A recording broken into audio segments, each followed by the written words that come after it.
Hello दोस्तों, नमस्कार, जय हिंद, वंदे मातरम। कैसे हैं आप सभी? उम्मीद करता हूं कि आप सब बहुत अच्छे होंगे। और दोस्तों, जिनका भी एग्ज़ाम सीपीसीटी का 16 जनवरी 2026 को है, उन सब के लिए हमने यहाँ पे एक मोस्ट इम्पोर्टेंट वीडियो लाया है, जिसमें कंप्यूटर के टोटल 200 एमसीक्यू हैं। टोटल 200 प्रश्न हम यहाँ पे लाए हैं दोस्तों, जो कि कंप्यूटर के हर एक टॉपिक से रिलेटेड हैं। हर एक टॉपिक से क्वेश्चन हमने यहाँ पे कवर करने की कोशिश किया है, और जहाँ पे जिस क्वेश्चन में एक्सप्लेनेशन की ज़रूरत है, वहाँ पे हमने भरपूर एक्सप्लेनेशन भी किया है। तो आप अगर देखना शुरू कर दिए हैं तो कंप्लीट वीडियो देखिएगा एग्ज़ाम में जाने से पहले, क्योंकि जैसा कि आप लोगों ने थंबनेल में देखा है कि आपको एग्ज़ाम में जाने से पहले ये टोटल 200 प्रश्न हम जो दे रहे हैं, इनको आपको रट के जाना है, क्योंकि जो क्वेश्चन का लेवल होगा वो इसी लेवल के प्रश्न आएंगे एग्ज़ाम में। और अगर आपको वीडियो अच्छी लगे तो चैनल को भी सब्सक्राइब करके बेल आइकन प्रेस कर लीजिएगा, क्योंकि एग्ज़ाम जो है तो टोटल 31 तारीख तक चलने वाला है। उन सब के लिए हम वीडियो लेकर आएंगे आपको डे बाय डे। ठीक है, तो चलिए देरी ना करते हुए शुरू करते हैं। और हाँ, यहाँ पे दोस्तों मैं आपको बता दूं कि टाइम क्या है कि पहले की अपेक्षा जो हमारी पिछली वीडियो थी उनमें टाइम कम लगता था, क्योंकि उसमें क्वेश्चन कम हुआ करते थे। लेकिन यहाँ पे इस वीडियो में टाइम ज़्यादा लग सकता है, इसलिए आपको धैर्य बना के रखना है और आराम से वीडियो देखना है। और जिस भी क्वेश्चन में कोई डाउट होगा तो आप हमको कमेंट करके पूछ सकते हैं। ठीक है, तो चलिए देरी ना करते हुए हम शुरू करते हैं। जैसा कि आप स्क्रीन में पहला क्वेश्चन देख रहे हैं, एक्सेल में वी लुकअप फंक्शन किस कॉलम से खोज प्रारंभ करता है?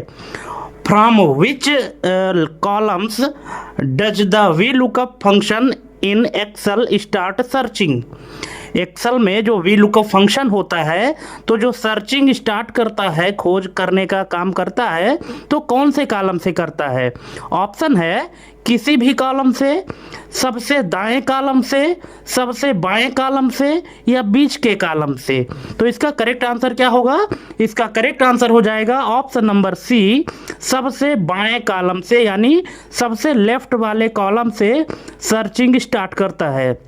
अगर आप वी लुकअप फंक्शन यूज किए होंगे तो आपको पता होगा। ठीक है, चलिए नेक्स्ट क्वेश्चन है, इफ फंक्शन में कितने आर्गुमेंट्स अनिवार्य होते हैं?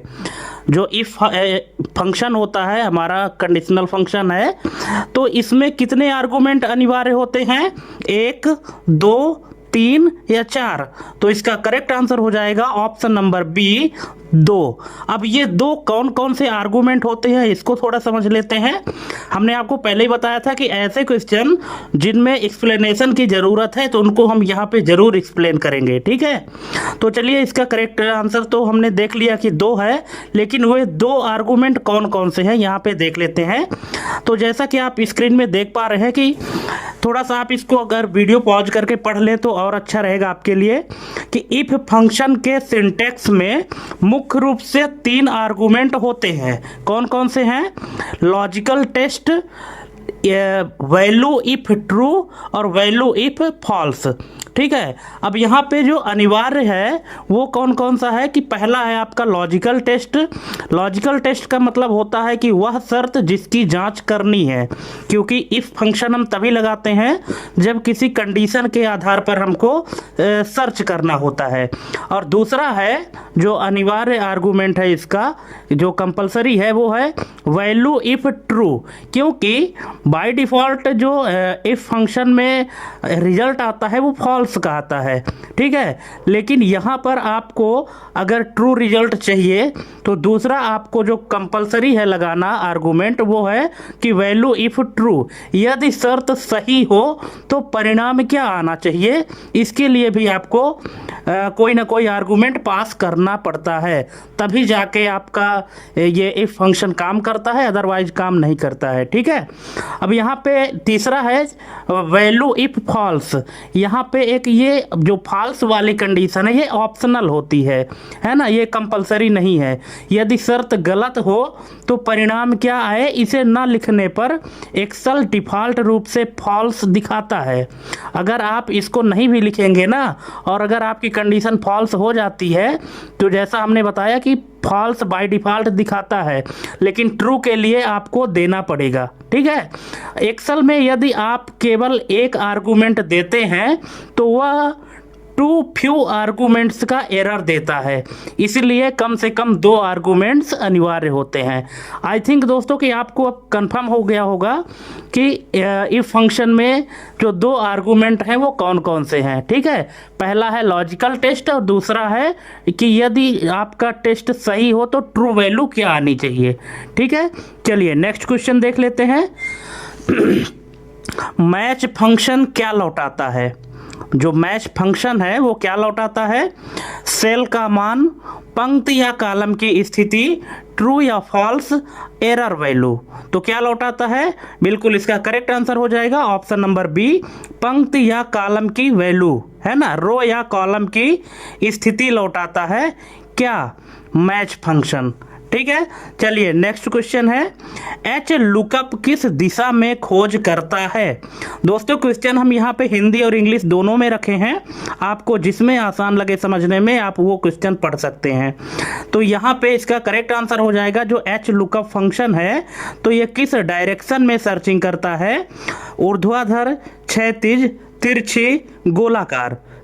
तो इसका करेक्ट आंसर हो जाएगा क्षैतिज यानी हॉरिजेंटल। ऑप्शन नंबर बी इसका करेक्ट आंसर हो जाएगा हॉरिजेंटल। ठीक है, चलिए नेक्स्ट क्वेश्चन है, इफ एरर का उपयोग कब किया जाता है?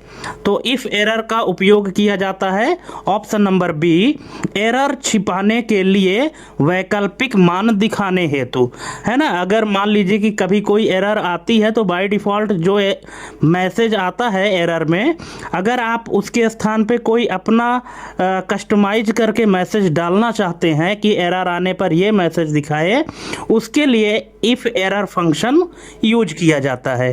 ठीक है, नेक्स्ट है, लेन एक्सेल का परिणाम क्या होगा? यहाँ पे लेंथ नाम का फंक्शन है और यहाँ पे एक वैल्यू दी गई है, डबल कोट में एक्सेल लिखा है। इसका रिजल्ट क्या होगा?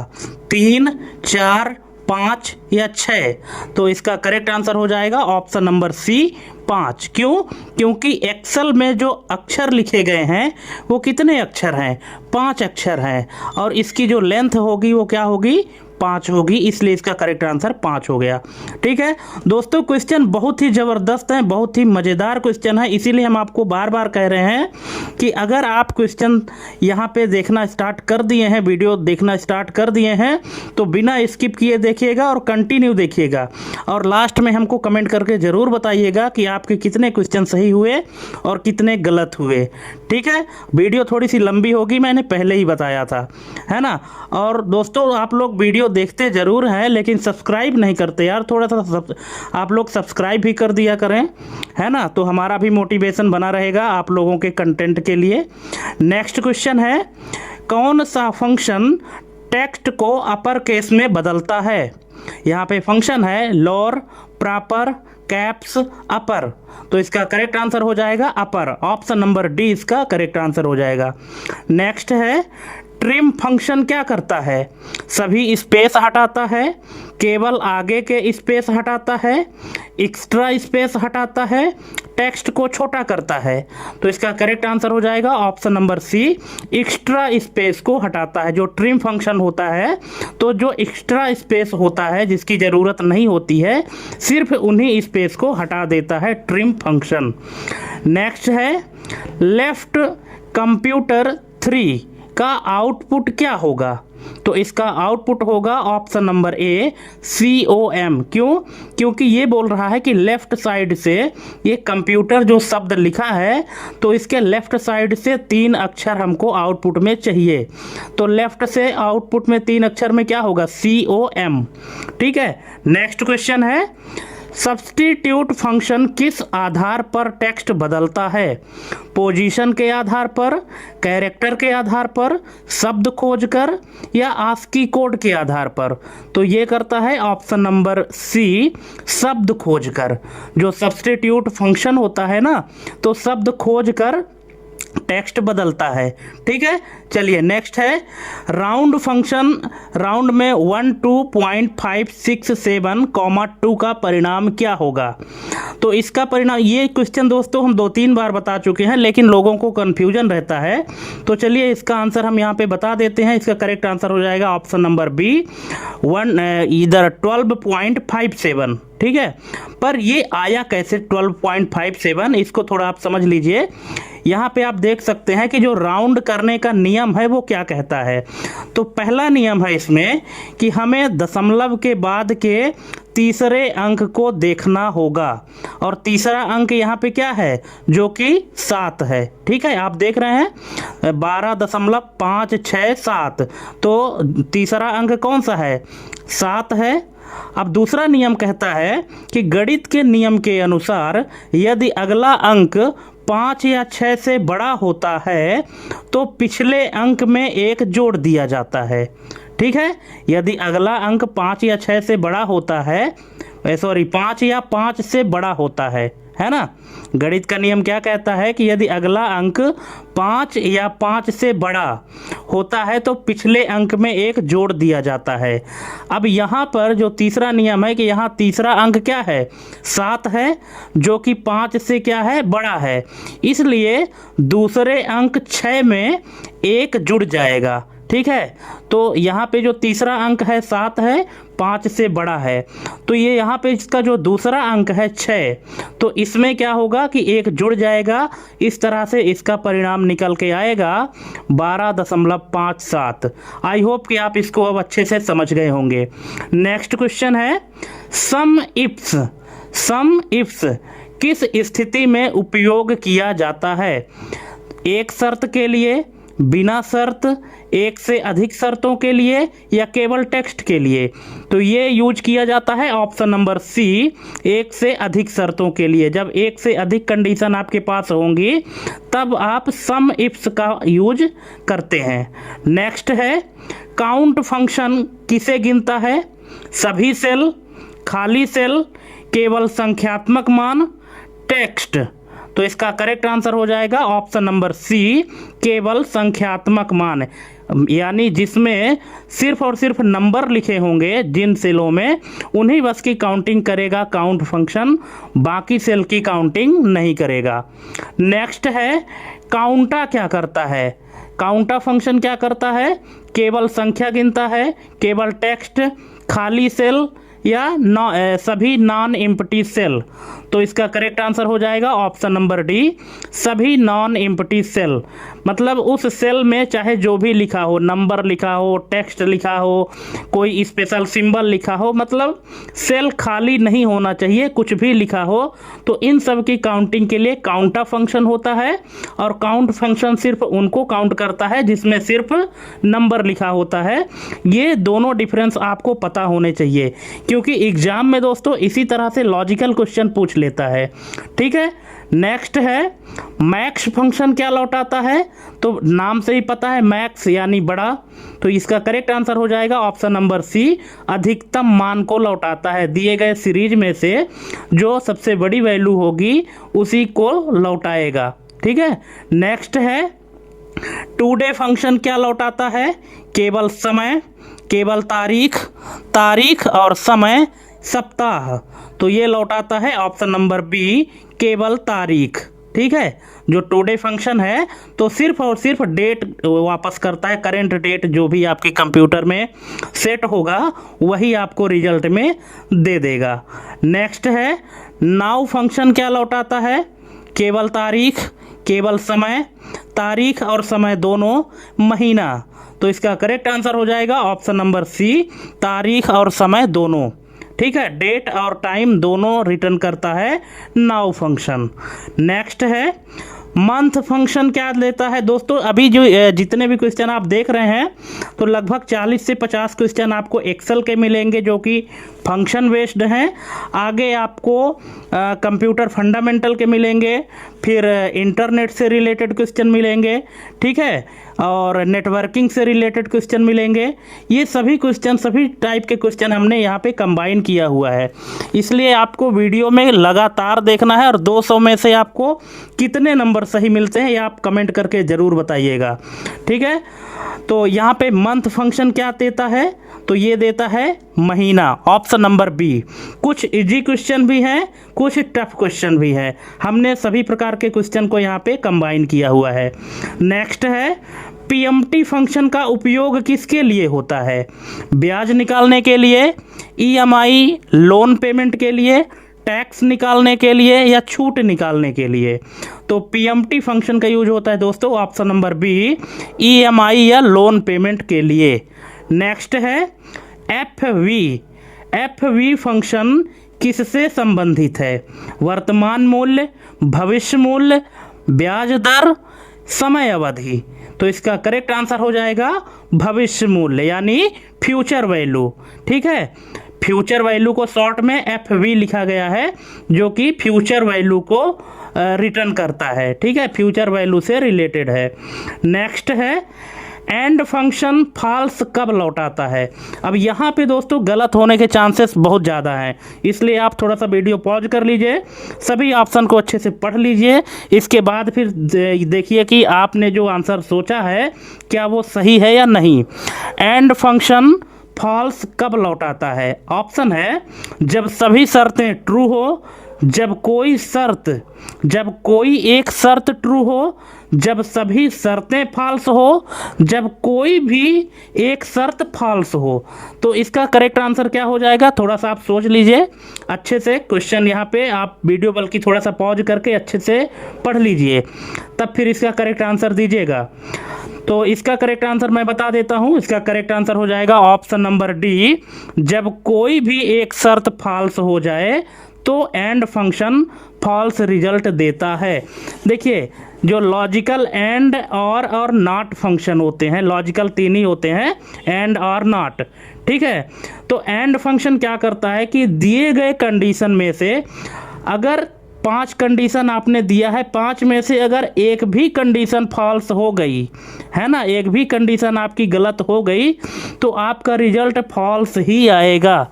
एंड का मतलब है कि आपने जितने भी कंडीशन दिए हैं वे जब तक सभी के सभी कंडीशन ट्रू नहीं होंगे तब तक इसका रिजल्ट ट्रू नहीं आएगा। इसीलिए इसमें जो भी आप कंडीशन देंगे वो ट्रू होने चाहिए, तभी ट्रू आएगा। अदरवाइज अगर एक भी कंडीशन इसमें से फॉल्स हुई तो आपका रिजल्ट फॉल्स ही आएगा, ठीक है। तो आई होप आप इसको समझ गए होंगे, नहीं समझे होंगे तो आप हमको कमेंट करिएगा, हम आपको और डीप में समझाने की कोशिश करेंगे। नेक्स्ट क्वेश्चन है और फंक्शन ट्रू कब लौटाता है, और फंक्शन ट्रू कब लौटाता है, जब सभी शर्तें फॉल्स हों, जब कोई भी एक शर्त ट्रू हो, केवल 2 शर्तें ट्रू हो, जब सभी शर्तें ट्रू हो।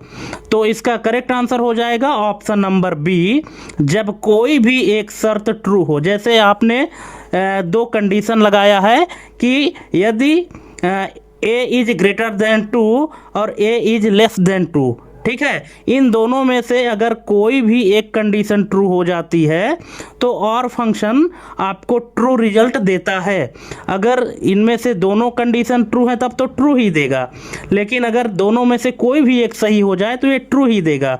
ये फॉल्स कब लौटाता है, जब दिए गए कंडीशन में से सभी कंडीशन आपकी फॉल्स हो जाती हैं तभी ये फॉल्स रिजल्ट लौटाता है, ठीक है। लेकिन यहाँ पर ट्रू पूछा गया है, तो जब कोई भी एक शर्त ट्रू हो जाए तो ये ट्रू रिजल्ट लौटाता है, ठीक है। नेक्स्ट क्वेश्चन है नेस्टेड इफ का सही अर्थ क्या है, इफ के अंदर इफ का प्रयोग, इफ के साथ सम, इफ के साथ काउंट, इफ का उन्नत संस्करण। तो इसका करेक्ट आंसर हो जाएगा ऑप्शन नंबर ए, इफ के अंदर इफ का प्रयोग।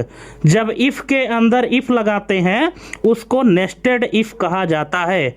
नेक्स्ट है नॉट ट्रू, ठीक है, नॉट ट्रू का परिणाम क्या होगा। अगर नॉट ट्रू का परिणाम है पूछा है तो इसका परिणाम क्या होगा, ट्रू, फॉल्स, जीरो एरर। तो इसका करेक्ट आंसर हो जाएगा ऑप्शन नंबर बी फॉल्स। देखिए नॉट फंक्शन क्या करता है, ये जस्ट अपोजिट काम करता है। अगर ट्रू है तो फॉल्स देगा, अगर फॉल्स है तो ट्रू देगा। ठीक है, तो यहाँ पे नॉट को ट्रू अगर बताया गया है तो इसका रिजल्ट क्या होगा, फॉल्स होगा। ये अपोजिट डायरेक्शन में काम करता है। नेक्स्ट है इंडेक्स फंक्शन क्या लौटाता है, रो नंबर, कॉलम नंबर, निर्दिष्ट स्थिति का मान, केवल संख्या। तो इसका करेक्ट आंसर हो जाएगा ऑप्शन नंबर सी, निर्दिष्ट स्थिति का मान। नेक्स्ट क्वेश्चन है मैच फंक्शन में तीसरा आर्गुमेंट क्या दर्शाता है, row number, column number, match type, lookup range. तो इसका करेक्ट आंसर हो जाएगा option number C, match type. ठीक है, कैसे, यहाँ पे देख लीजिए कि मैच टाइप के 3 विकल्प होते हैं। कौन कौन से होते हैं कि पहला है जीरो। जीरो मतलब एग्जैक्ट मैच। इसका मतलब होता है कि यह सबसे ज़्यादा इस्तेमाल होता है, यह बिल्कुल सटीक वैल्यू ढूंढता है। मतलब जो आप मैच कराना चाहते हैं, जब तक वो चीज़ मैच नहीं करेगी तब तक ये उसके रिजल्ट को नहीं शो करेगा। और दूसरा है वन यानी लेस देन। लेस देन यानी यह सबसे बड़ी वैल्यू ढूंढता है जो लुकअप वैल्यू से छोटी या उसके बराबर हो। ठीक है, इसके लिए डेटा बढ़ते क्रम यानी असेंडिंग ऑर्डर में होना चाहिए। और तीसरा जो है तो -1 है यानी ग्रेटर देन। यह सबसे छोटी वैल्यू ढूंढता है जो लुकअप वैल्यू से बड़ी या उसके बराबर हो। इसके लिए डेटा घटते क्रम यानी डिसेंडिंग ऑर्डर में होना चाहिए। ठीक है, तो ये है आपका मैच टाइप। नेक्स्ट है वी लुकअप का कौन सा मोड अप्रॉक्सीमेट मैच के लिए होता है, ट्रू, फॉल्स, जीरो, -1। तो इसका करेक्ट आंसर हो जाएगा ऑप्शन नंबर ए, ट्रू। ठीक है, जब हम वी लुकअप फंक्शन यूज करते हैं तो उसमें जो आर्गुमेंट पास होता है तो सबसे पहले लुकअप वैल्यू, ठीक है, फिर आपका जो अरे होता है अरे टेबल, फिर कॉलम इंडेक्स नंबर, इसके बाद जो चौथा आर्गुमेंट होता है वो होता है ट्रू या फॉल्स। तो अगर आपको अप्रॉक्सीमेट मैच करना है, मिलता जुलता मैच करना है, तो आपको चौथा आर्गुमेंट ट्रू लगाना पड़ेगा। और यदि आपको एग्जैक्ट मैच चाहिए तो वहाँ ट्रू के स्थान पे आपको फॉल्स लगाना पड़ेगा। फॉल्स क्या करता है, एग्जैक्ट मैच करता है। नेक्स्ट है एच लुकअप का चौथा आर्गुमेंट फॉल्स रखने का अर्थ क्या है। तो इसका जो चौथा आर्गुमेंट फॉल्स रखने का अर्थ है, इसका अर्थ है option number C, exact match. हमने बता दिया पहले ही, है ना, कि अगर आप फॉल्स रखते हैं इसका मतलब कि आप ये चाहते हैं कि एग्जैक्ट जब तक वो डेटा ना मिले तब तक हमको ना लौटाए जो हम चाहते हैं। ठीक है, और यदि आप अप्रॉक्सीमेट मैच चाहते हैं, मिलता जुलता मैच चाहते हैं, तो फिर आपको ट्रू रखना पड़ेगा। नेक्स्ट है प्रॉपर फंक्शन क्या करता है। तो प्रॉपर फंक्शन करता है दोस्तों ऑप्शन नंबर सी, हर शब्द का पहला अक्षर बड़ा करता है। हर शब्द का पहला अक्षर बड़ा करता है, बाकी सब स्मॉल रहता है। नेक्स्ट है राइट एग्जामिनेशन, 4 का आउटपुट क्या होगा, एग्जाम, TION, NATION या ATION। तो इसका करेक्ट आंसर हो जाएगा ऑप्शन नंबर बी, TION। इसका मतलब है कि ये जो राइट नाम का फंक्शन है, तो जो डबल कोटेशन में शब्द लिखा है एग्जामिनेशन, तो इसके राइट साइड के 4 अक्षर आपको आउटपुट में चाहिए। इस फंक्शन का ये मतलब है। तो राइट साइड से 4 अक्षर क्या है, TION। ठीक है, तो इसका रिजल्ट आ जाएगा ऑप्शन नंबर बी। नेक्स्ट है मिड कंप्यूटर 3,4 का परिणाम क्या होगा। तो इसका परिणाम हो जाएगा ऑप्शन नंबर बी, MPUT। कैसे होगा क्योंकि मिड फंक्शन क्या करता है कि मिडिल से जो भी शब्द आप दिए रहेंगे तो मिडिल से शब्दों को ढूंढता है।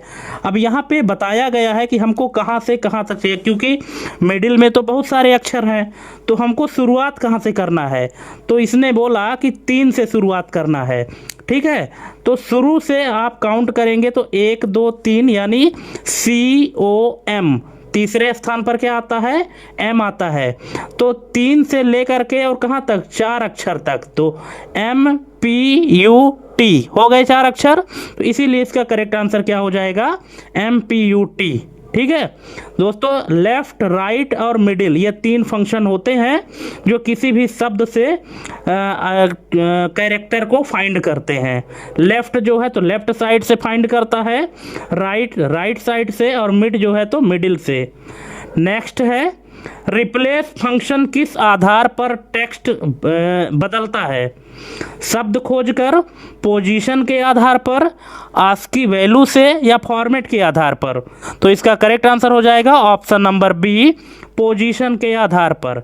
जो रिप्लेस फंक्शन है तो ये पोजीशन के आधार पर टेक्स्ट बदलता है। इसका यहाँ पे हमने एक एग्जांपल भी दिया है कि देख लीजिए कि अगर सेल में एक्सेल 2021 लिखा है और आप चाहते हैं कि 2021 की जगह 365 हो जाए, तो ये कैसे काम करेगा। यहाँ पे आपको फंक्शन लगाना पड़ेगा इक्वल टू रिप्लेस, फिर डबल कोटेशन में आपको वो शब्द लिखना होगा, कॉमा। अब यहाँ पे आपको ये देखना है कि जो 2021 है तो कितने नंबर पर से ये शुरू होता है। तो जब आप गिनना स्टार्ट करेंगे तो एक्सेल में 5 अक्षर है, और जो 2021 शुरू हो रहा है तो 2021 का जो पहला 2 है ये 6वें नंबर से शुरू हो रहा है। ठीक है, और 6वें से लेकर आगे के जितने भी 4 अक्षर हैं तो इन सभी के स्थान पर आपको क्या लिखना है, 365 लिखना है। ठीक है, तो ये जो रिप्लेस नाम का फंक्शन है तो ये पोजीशन के स्थान पर काम करता है। यहाँ हमने बताया कि 6वें स्थान से शुरू करो और अगले 4 अक्षरों को बदल दो, और क्या बदल के क्या लिखना है, आगे हमने डबल कोटेशन में वो टेक्स्ट दे दिया है। ठीक है दोस्तों, जितना संभव हो सका है तो हमने यहाँ पे आपको एक्सप्लेन करने की कोशिश किया है। इसके बाद भी अगर आपको लगता है कि इसमें हमको और ज़्यादा एक्सप्लेनेशन चाहिए तो आप हमको क्वेश्चन नंबर के साथ में कमेंट करिएगा कि इस क्वेश्चन को और अच्छे से एक्सप्लेन करना है, तो हम आपको भरपूर आपकी मदद करेंगे। ठीक है, फिलहाल आप इसको देखिए और चलिए नेक्स्ट क्वेश्चन देखते हैं। इंट 7.9 का परिणाम क्या होगा, तो इसका परिणाम होगा ऑप्शन नंबर सी, 7। ठीक है, इंट मतलब इंटीजर, जो दशमलव के बाद अंक आते हैं उनको छोड़ देता है, दशमलव के पहले जो अंक रहता है उसी को आउटपुट में दे देता है। नेक्स्ट है मोड 17,5 का परिणाम क्या होगा। यहाँ पे मॉड्यूल फाइंड करना है, तो जब ये 17 है, 17 को हम जब 5 से भाग देंगे तो इसका मॉड्यूल क्या आएगा, शेषफल क्या आएगा, तो ये आएगा ऑप्शन नंबर ए, 2। 5 तिया 15 और बच गया शेष कितना, 2, तो यही इसका रिजल्ट होगा। नेक्स्ट है एवरेज फंक्शन क्या करता है, अधिकतम मान देता है, न्यूनतम मान देता है, औसत निकालता है, योग करता है, तो इसका करेक्ट आंसर है औसत निकालता है। नेक्स्ट है सम प्रोडक्ट फंक्शन का प्रमुख उपयोग क्या है, केवल जोड़, गुणा करके जोड़, या भाग, तो इसका करेक्ट आंसर है गुणा करके जोड़, सम प्रोडक्ट। देखिए ये एक्सेल में 2 फंक्शन है, एक सम है, दूसरा प्रोडक्ट है। तो सम फंक्शन क्या करता है, जोड़ता है, और प्रोडक्ट क्या करता है, गुणा करता है। लेकिन एक सम प्रोडक्ट नाम का अलग ही फंक्शन है। ठीक है, तो अगर आप सम प्रोडक्ट लगाते हैं तो क्या करेगा, पहले गुणा करेगा, इसके बाद फिर जोड़ देगा, इसीलिए इसका करेक्ट आंसर हो जाएगा गुणा करके जोड़ना। नेक्स्ट है ईयर, फिर यहाँ पे डबल कोट में लिखा है 15/08/2023, इसका आउटपुट क्या होगा, तो इसका आउटपुट होगा ऑप्शन नंबर सी, 2023, क्योंकि ईयर नाम का फंक्शन क्या करता है, दिए गए डेट फॉर्मेट में डेटा से सिर्फ ईयर को निकाल के बाहर कर देता है, जो वर्ष है उसको बाहर करता है। नेक्स्ट है डे फंक्शन क्या लौटाता है, तो ये लौटाता है दोस्तों दिन, option number C. Next NPV function किससे संबंधित है, तो ये संबंधित है net present value, option number B इसका करेक्ट आंसर हो जाएगा। नेक्स्ट रेट फंक्शन का उपयोग किसके लिए किया जाता है, तो ये किया जाता है ब्याज दर के लिए, ऑप्शन नंबर बी इसका करेक्ट आंसर हो जाएगा। नेक्स्ट आईएफएस फंक्शन का मुख्य लाभ क्या है, तो इसका मुख्य लाभ है option number B nested if की आवश्यकता समाप्त करता है, ऑप्शन नंबर बी इसका करेक्ट आंसर हो जाएगा। नेक्स्ट है स्विच फंक्शन का उपयोग किस प्रकार की तुलना के लिए होता है, तो इसका करेक्ट आंसर हो जाएगा दोस्तों ऑप्शन नंबर सी एक मान की कई मानों से तुलना, ये स्विच फंक्शन का काम होता है। नेक्स्ट है ट्रू प्लस ट्रू का एक्सेल में परिणाम क्या होगा, अगर आप ट्रू प्लस ट्रू लिखते हैं ट्रू प्लस ट्रू तो इसका रिजल्ट क्या आएगा एक्सेल में, तो ऑप्शन है ट्रू, दूसरा है फॉल्स, तीसरा है 1 और चौथा है 2। तो इसका रिजल्ट क्या आएगा, इसका रिजल्ट आएगा ऑप्शन नंबर डी 2। कैसे, क्योंकि ट्रू का मतलब होता है 1, ठीक है, और जब दो बार यहाँ पे हम ट्रू प्लस ट्रू कर दिए इसका मतलब होता है 1 + 1 = 2, ठीक है, इसलिए इसका करेक्ट आंसर 2 होगा। नेक्स्ट है यहाँ पे एक लॉजिकल फंक्शन दिया है कि if 5 is greater than 3, 5 is greater than 3 true false, तो इसका आउटपुट क्या होगा, ट्रू होगा, फॉल्स होगा, 5 होगा, एरर होगा, तो इसका करेक्ट आंसर हो जाएगा ऑप्शन नंबर ए ट्रू। क्यों, क्योंकि यहाँ पे कंडीशन दिया गया है कि क्या 5 3 से बड़ा है, बिल्कुल सही बात है, 5 जो है तो 3 से बड़ा है, और अगर कंडीशन सही होती है तो जो पहला रिजल्ट है तो वो क्या आता है, ट्रू आता है।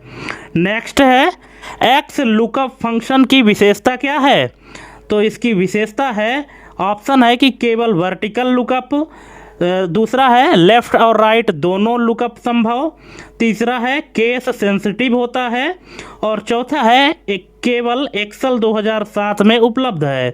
तो इसका करेक्ट आंसर हो जाएगा ऑप्शन नंबर बी लेफ्ट और राइट दोनों लुकअप संभव है। जो एक्स लुकअप फंक्शन होता है तो ये लेफ्ट सर्चिंग भी करता है और राइट सर्चिंग भी करता है, ठीक है, यही इसकी विशेषता है। नेक्स्ट है लुकअप फंक्शन किस प्रकार की खोज करता है, exact match, approximate match, case sensitive search या रिवर्स सर्च, तो इसका करेक्ट आंसर हो जाएगा option number B approximate match. Approximate match का मतलब है कि जो आपका चौथा आर्गूमेंट होगा वहाँ पे ट्रू देना पड़ेगा, जब आप ट्रू देंगे तो फिर ये अप्रॉक्सीमेट मैच कर देगा। नेक्स्ट है ऑफसेट फंक्शन क्या लौटाता है, तो ये लौटाता है दोस्तों option number B cell reference. Next है चूज फंक्शन किस आधार पर मान लौटाता है, तो ये लौटाता है इंडेक्स नंबर पर, ऑप्शन नंबर बी इसका करेक्ट आंसर हो जाएगा। नेक्स्ट है कॉनकैट फंक्शन का उद्देश्य क्या है, टेक्स्ट तोड़ना, टेक्स्ट जोड़ना, टेक्स्ट हटाना, टेक्स्ट फॉर्मेट बदलना, तो इसका करेक्ट आंसर हो जाएगा ऑप्शन नंबर बी टेक्स्ट जोड़ना। नेक्स्ट है टेक्स्ट 1 2 3 4.5, फिर कॉमा है और डबल कोट में लिखा है 0.00, इसका परिणाम क्या होगा, तो यहाँ पे 4 ऑप्शन दिए गए हैं, आप वीडियो पॉज करके थोड़ा सा पढ़ सकते हैं और देखिए कि इसका करेक्ट आंसर क्या होगा। इसका करेक्ट आंसर हो जाएगा दोस्तों ऑप्शन नंबर बी 1 2 3 4.50, ठीक है। अच्छा कैसे आ गया यहाँ पे, इसको भी देख लीजिए। तो यहाँ पे आप देख सकते हैं स्क्रीन में लिखा है कि 0.00 फॉर्मेट का क्या मतलब है, तो दशमलव के बाद जितने जीरो होते हैं एक्सेल उतने अंक दिखाना अनिवार्य कर देता है। यहाँ फॉर्मेट 0.00 है, जिसका मतलब है कि दशमलव के बाद 2 अंक होने चाहिए।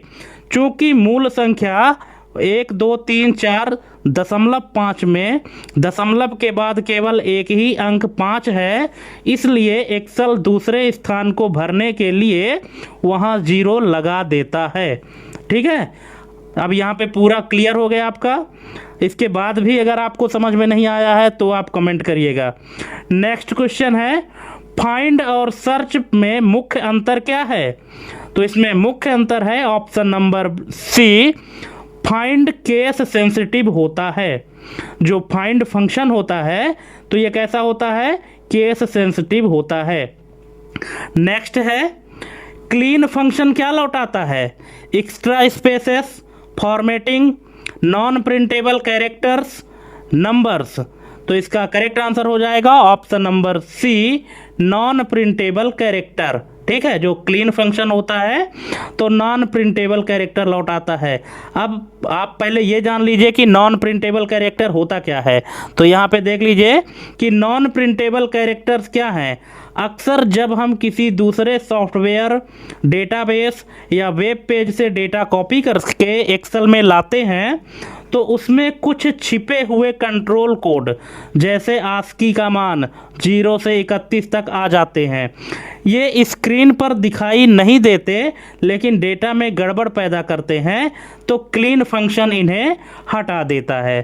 ठीक है, आई होप कि आप समझ गए होंगे कि नॉन प्रिंटेबल कैरेक्टर क्या है, कि जो आने के लिए आ तो जाते हैं लेकिन आपको दिखाई नहीं देते हैं और वहाँ पे डेटा को गड़बड़ करते हैं। ठीक है, तो इसको हटाने के लिए क्लीन फंक्शन यूज करते हैं। नेक्स्ट है, सीलिंग 4.3, 1 का परिणाम क्या होगा? यहाँ पे सीलिंग फंक्शन है, यहाँ पे वैल्यू दिया है 4.3 फिर कॉमा 1, इसका रिजल्ट क्या होगा? 4, 4.3, 5, 6। तो इसका करेक्ट आंसर हो जाएगा 5, ऑप्शन नंबर सी। कैसे आया 5 ये भी देख लीजिए। यहाँ पे आप देख सकते हैं, आप थोड़ा सा वीडियो पॉज करके इसको अच्छे से पढ़ लीजिए कि एक्सेल में सीलिंग फंक्शन का काम दी गई संख्या को ऊपर की ओर उसके सबसे नज़दीकी गुणांक पर राउंड करना है। अब यहाँ प्रश्न में क्या है? 4.3 है और सिग्निफिकेंस क्या है? 1, यानी हमें 1 के गुणांक पहाड़े में राउंड करना है। अब इसके काम करने का तरीका क्या है? पहले देख लीजिए कि 1 का गुणांक क्या है। कि 1 का गुणांक है 1 2 3 4 5 6। ठीक है, क्योंकि इनका सभी से 1 से गुणा हो जाएगा। 1 एकम 1, 2 एकम 2, 3 एकम 3, 4 एकम 4, 5 एकम 5, 6 एकम 6। ठीक है, तो यहाँ इसी तरह से आगे बढ़ता जाएगा। अब संख्या क्या दी गई है? 4.3। अब ये क्या है कि 4 और 5 के बीच में आती है। ठीक है, जो 4.3 है तो 4 और 5 के बीच में आती है।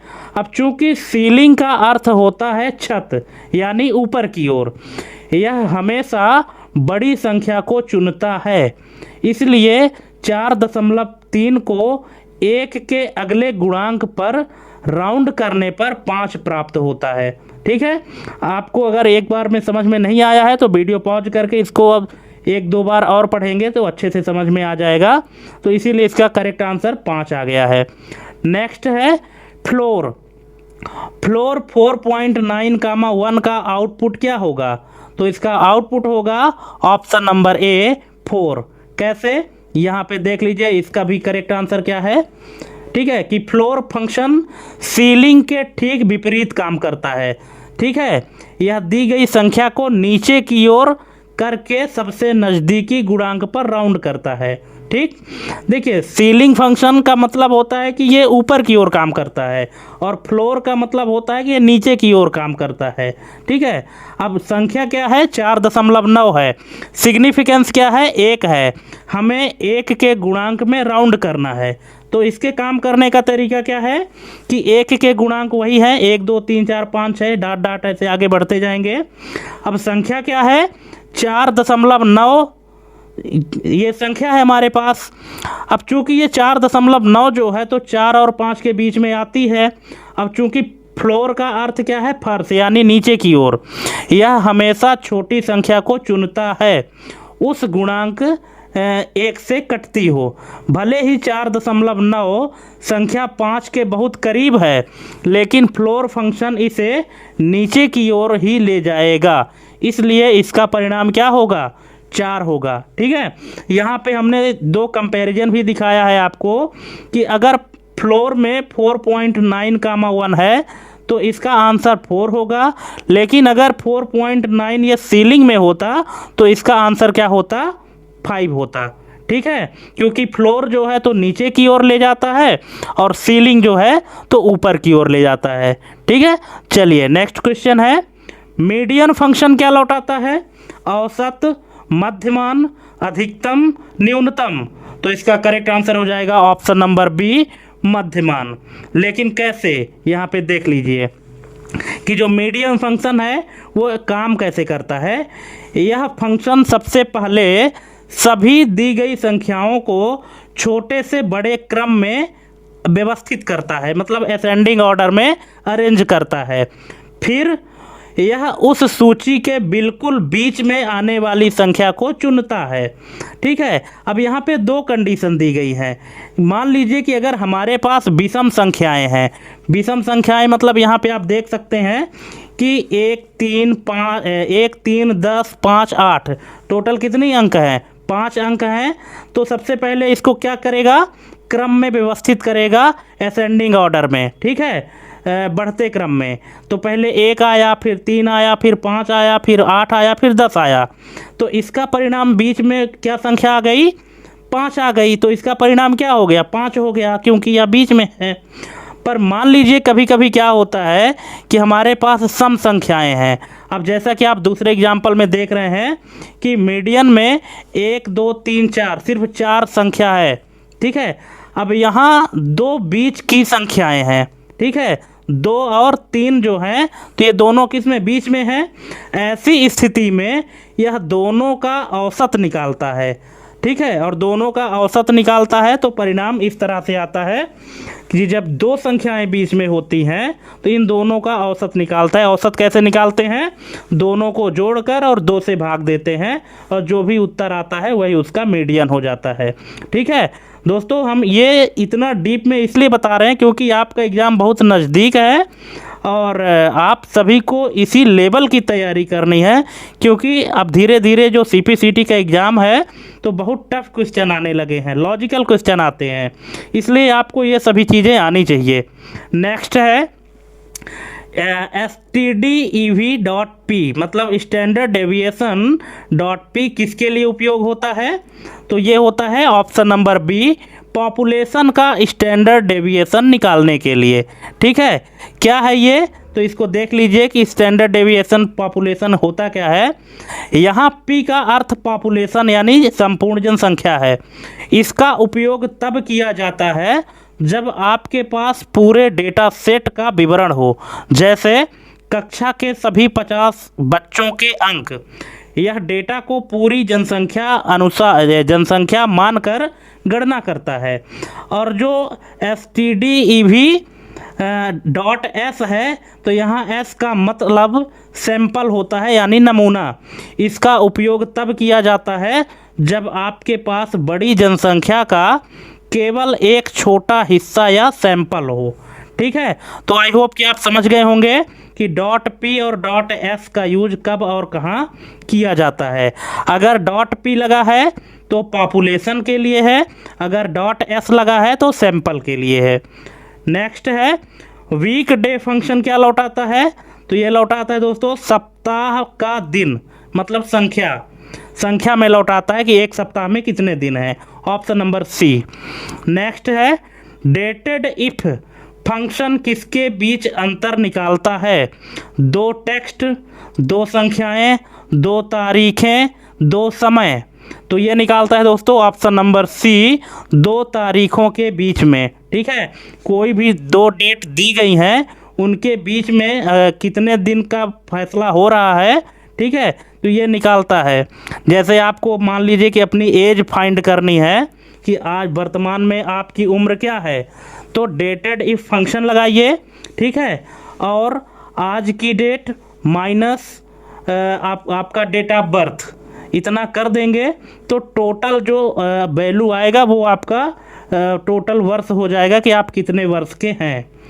नेक्स्ट है पीवी फंक्शन किससे संबंधित है? भविष्य मूल्य, वर्तमान मूल्य, ब्याज दर, भुगतान संख्या।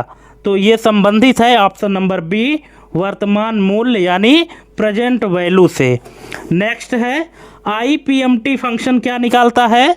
तो ये निकालता है ऑप्शन नंबर सी किसी अवधि का ब्याज भाग। नेक्स्ट है इंटरनेट पर कंप्यूटर की पहचान किसके द्वारा होती है? URL, domain name, IP address, MAC address. तो कंप्यूटर की पहचान जो इंटरनेट में होती है वो होती है आईपी एड्रेस के द्वारा, इंटरनेट प्रोटोकॉल एड्रेस के द्वारा। ऑप्शन नंबर सी इसका करेक्ट आंसर हो जाएगा।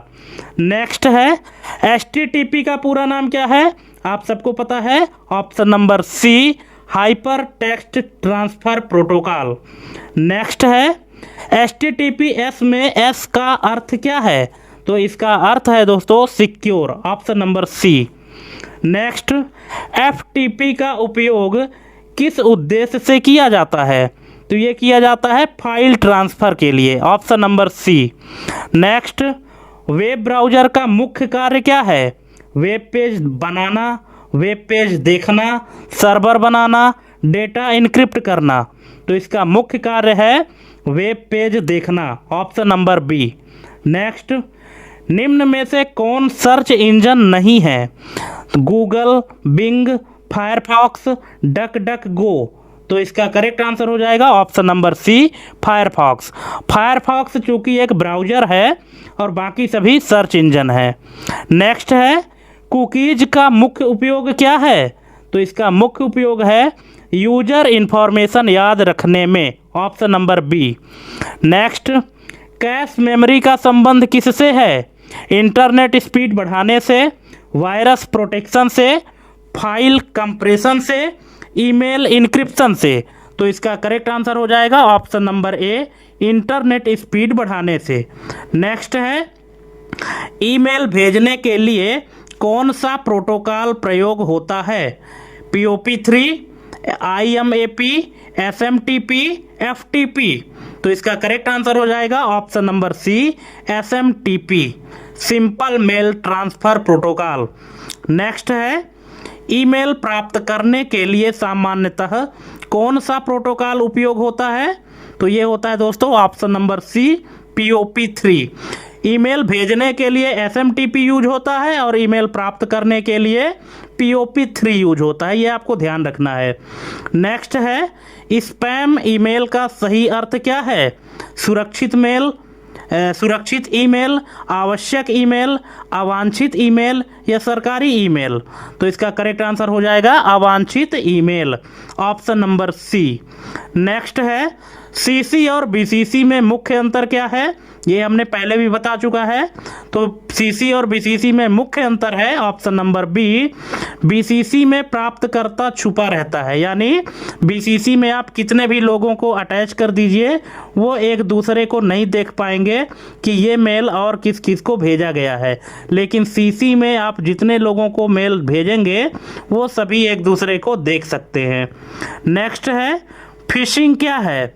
डेटा बैकअप प्रक्रिया, ऑनलाइन धोखाधड़ी, वायरस हटाना, फाइल कंप्रेशन। तो ये है दोस्तों ऑप्शन नंबर बी ऑनलाइन धोखाधड़ी। फिशिंग क्या है? ऑनलाइन धोखाधड़ी है। नेक्स्ट है फायरवॉल का उपयोग किस लिए किया जाता है? तो ये किया जाता है अनऑथराइज्ड एक्सेस को रोकने के लिए, ऑप्शन नंबर सी। नेक्स्ट है मैलवेयर में क्या शामिल होता है? Antivirus, firewall, virus, worm, trojan, operating system.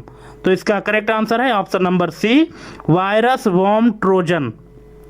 Next question है मजबूत पासवर्ड की विशेषता क्या है? केवल नाम, केवल संख्या, अक्षर, संख्या व प्रतीक का मिश्रण, जन्म तिथि। तो इसका करेक्ट आंसर हो जाएगा ऑप्शन नंबर सी अक्षर, संख्या व प्रतीक का मिश्रण। नेक्स्ट है क्लाउड कंप्यूटिंग का सही उदाहरण कौन सा है? Pen drive, hard disk, Google drive, ROM. तो इसका करेक्ट आंसर हो जाएगा Google drive, option number C. Next है वीडियो कॉन्फ्रेंसिंग के दौरान या वीडियो कॉन्फ्रेंसिंग के लिए कौन सा टूल सही है? तो ये है Zoom, option number B. Next है ई कॉमर्स का अर्थ क्या है? तो ई कॉमर्स का अर्थ है ऑनलाइन खरीद बिक्री, ऑप्शन नंबर सी इसका करेक्ट आंसर हो जाएगा। नेक्स्ट, टू फैक्टर ऑथेंटिकेशन यानी 2FA का उद्देश्य क्या है? लॉगिन आसान बनाना, सिक्योरिटी बढ़ाना, पासवर्ड हटाना, इंटरनेट तेज करना। तो इसका करेक्ट आंसर हो जाएगा सिक्योरिटी बढ़ाना। देखिए, टू फैक्टर ऑथेंटिकेशन का मतलब होता है कि आप लॉगिन जब करते हैं तो लॉगिन करने के बाद, जैसे मान लीजिए कोई अपने ईमेल में लॉगिन करते समय उसको 2 स्टेप वेरिफिकेशन जिसको कहते हैं कि आप पासवर्ड डालें, पासवर्ड डालने के बाद आपके रजिस्टर्ड मोबाइल नंबर में कोई OTP आए, आप जब तक वो OTP सबमिट ना करें तब तक आपका ईमेल लॉगिन ना हो। ठीक है, इसी को कहते हैं 2 फैक्टर ऑथेंटिकेशन या 2 स्टेप वेरिफिकेशन। वैसे भी आप अगर आपके मोबाइल में कोई ईमेल आईडी लॉगिन है और आप उस ईमेल आईडी को किसी दूसरे डिवाइस में लॉगिन करते हैं तो आपके पास गूगल एक नोटिफिकेशन भेजता है कि आपकी ईमेल आईडी लॉगिन की जा रही है, क्या आप ही लॉगिन कर रहे हैं या कोई और? तो आप उसको कंफर्म करते हैं अगर आप रहते हैं तो, अगर यस इट्स मी कर देते हैं, इसके बाद भी वो आपसे कैप्चा पूछता है।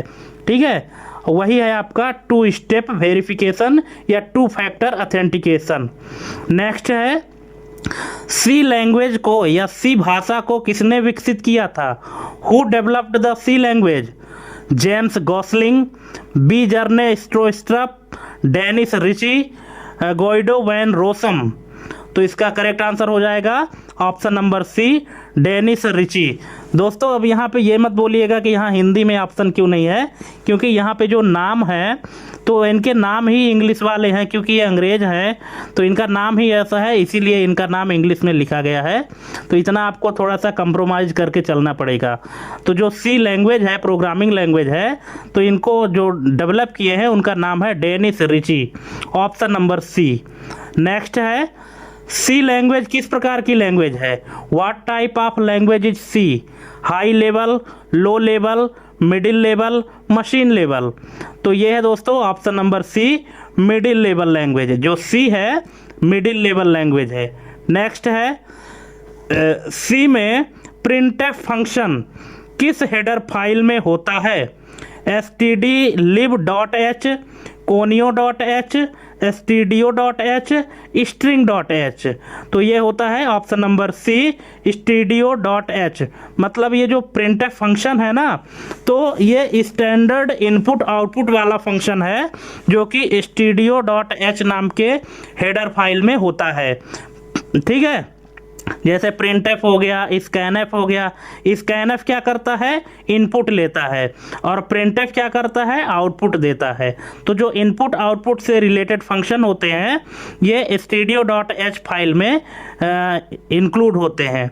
नेक्स्ट है सी में अरे का इंडेक्स किससे शुरू होता है?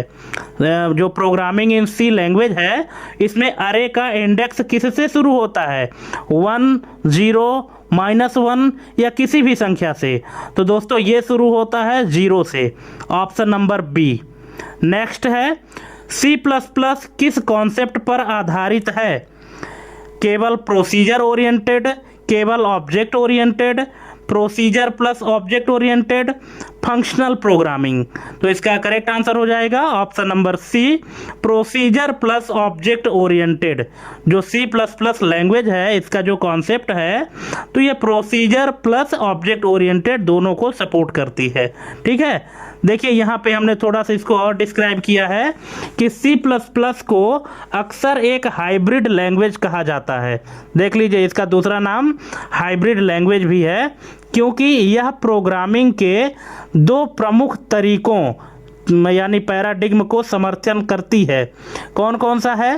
पहला है प्रोसीजर ओरिएंटेड और दूसरा है ऑब्जेक्ट ओरिएंटेड।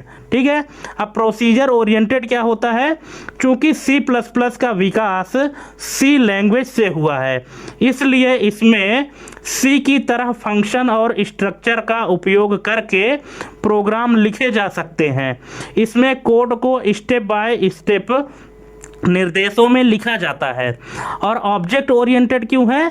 इसमें ऊप्स के सिद्धांत यानी ऑब्जेक्ट ओरिएंटेड प्रोग्रामिंग के सिद्धांत जैसे क्लासेस, ऑब्जेक्ट, इनहेरिटेंस, पॉलीमॉर्फिज्म और इनकैप्सुलेशन शामिल है। इसी कारण इसे शुरुआत में C विथ क्लासेस कहा जाता था। अब C की विशेषता क्या है? C++ की विशेषता क्या है कि आप C++ में बिना किसी क्लास का उपयोग किए भी पूरा प्रोग्राम लिख सकते हैं, जैसे C में लिखते हैं, जो इसे प्रक्रियात्मक यानी प्रोसीजरल ओरिएंटेड या प्रोसीजर ओरिएंटेड बनाता है। और आप इसमें क्लासेज और ऑब्जेक्ट का उपयोग करके जटिल सिस्टम भी बना सकते हैं, जो इसे ऑब्जेक्ट ओरिएंटेड बनाता है। ठीक है, इसलिए जो C++ है तो ये प्रोसीजर प्लस ऑब्जेक्ट ओरिएंटेड दोनों कॉन्सेप्ट को सपोर्ट करती है।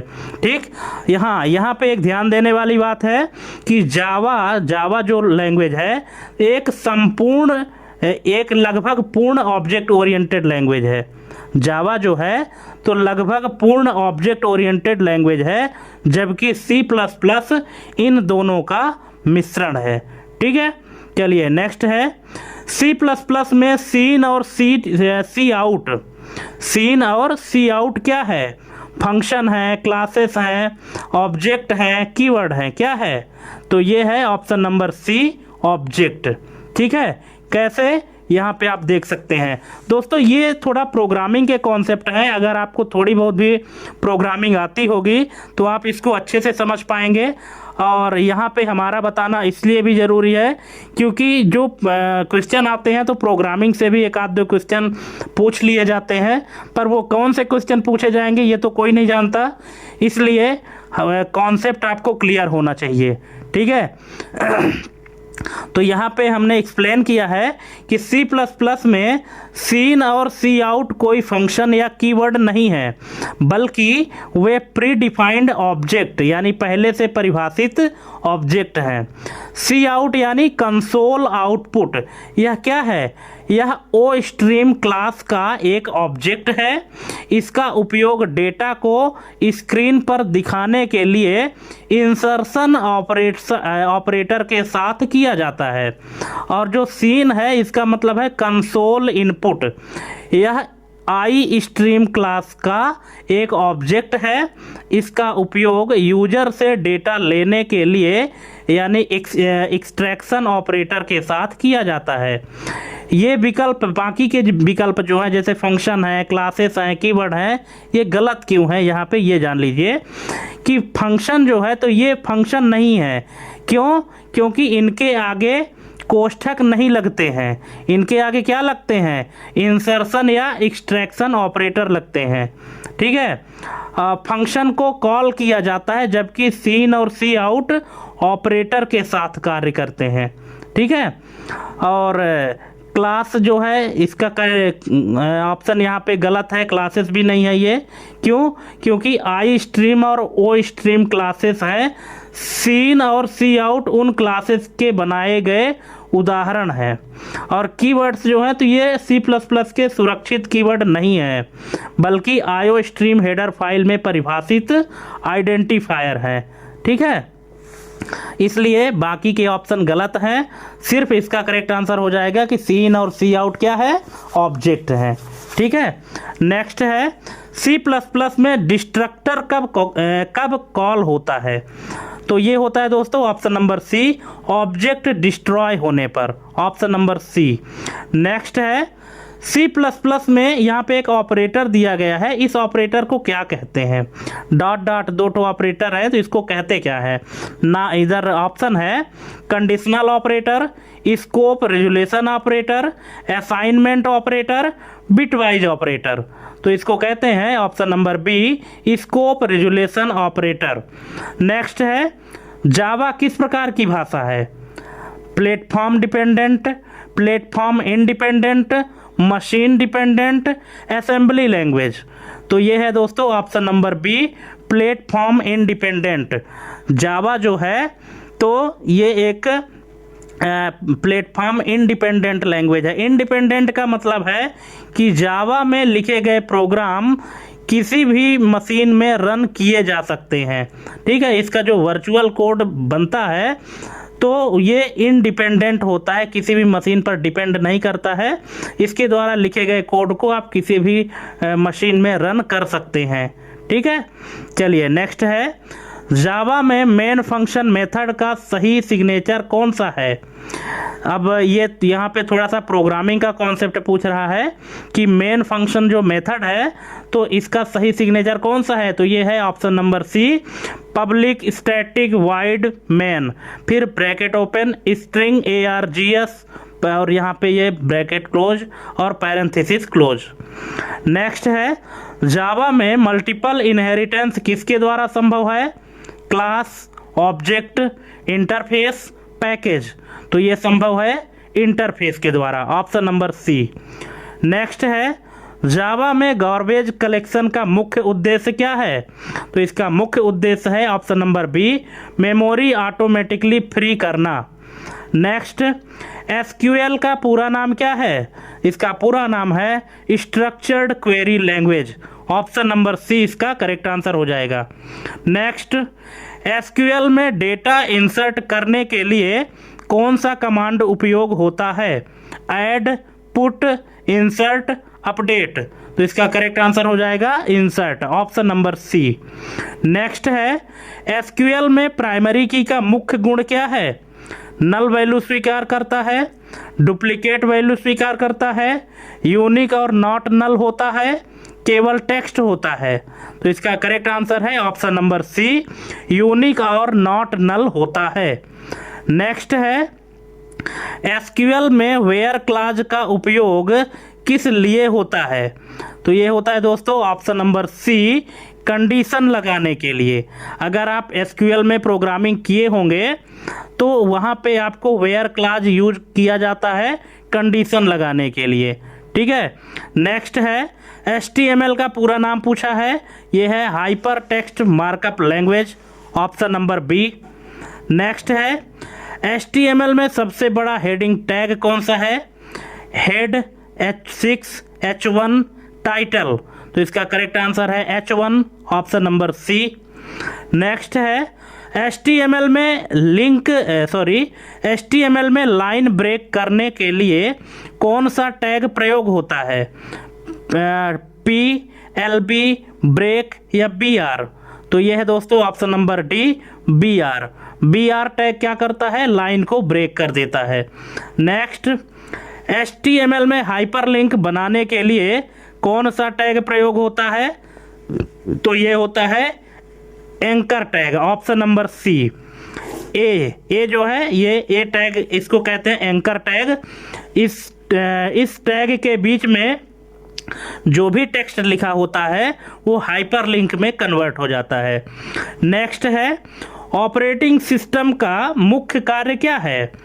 तो इसका मुख्य कार्य है ऑप्शन नंबर बी हार्डवेयर और यूजर के बीच इंटरफेस बनाना, ऑप्शन नंबर बी। नेक्स्ट निम्न में से कौन सा रियल टाइम ऑपरेटिंग सिस्टम का उदाहरण है?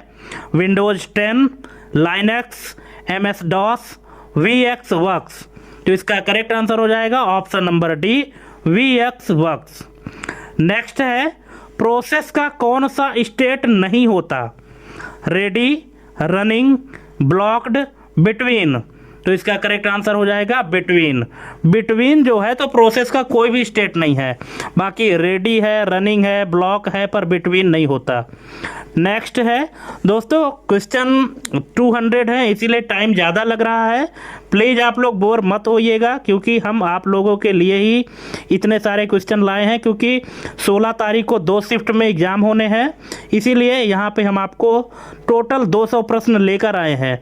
ठीक है, वीडियो बिना स्किप किए देखिएगा, इतना अच्छा मौका आपको कभी नहीं मिलेगा एग्ज़ाम से पहले इतने अच्छे क्वेश्चन सॉल्व करने के लिए। ठीक है, और जहाँ कहीं भी दिक्कत होगी तो आप कमेंट करके पूछ लीजिएगा, और टोटल ये ज़रूर बताइएगा लास्ट में कि 200 प्रश्न में आपके कितने सही हुए, कितने गलत हुए।